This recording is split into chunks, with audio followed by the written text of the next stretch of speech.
بسم اللہ الرحمن الرحیم۔ السلام علیکم ورحمۃ اللہ۔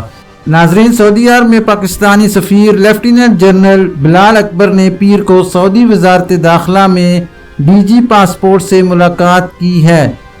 سفارت خانے کے ٹویٹر اکاؤنٹ پر جاری بیان کے مطابق ملاقات میں پاکستانی کمیونٹی کے درپیش ایکسپائر اقامے، passport, exit and re entry یعنی خروج عہدہ اور دیگر مسائل پر تفصیلی تبادلہ خیال کیا گیا ہے۔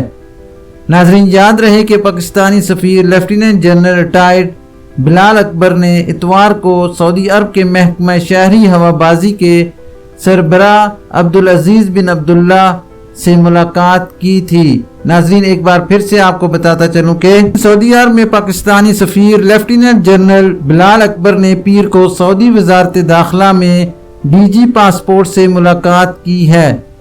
سفارت خانے کے ٹویٹر اکاؤنٹ پر جاری بیان کے مطابق ملاقات میں پاکستانی کمیونٹی کے درپیش ایکسپائر اقامے، passport, exit and re entry یعنی خروج عہدہ اور دیگر مسائل پر تفصیلی تبادلہ خیال کیا گیا ہے۔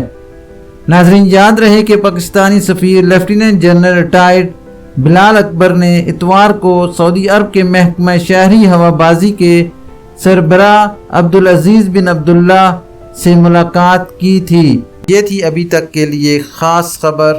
ملتے ہیں نیکسٹ بلیٹن میں اسی طرح کی معلوماتی اور اہم خبر کے ساتھ۔ ویڈیو ختم کرنے سے پہلے نئے آنے والے حضرات سے گزارش کروں گا کہ کائنڈلی میرے چینل کو لائک، سبسکرائب اور بیل نوٹیفیکیشن کو اوپن کر لیں تاکہ اسی طرح کی آپ کو بہت اہم اور معلوماتی خبریں بر وقت ملتی رہیں۔ اپنا خیال رکھیے اور دوسروں کا بھی۔ اللہ حافظ۔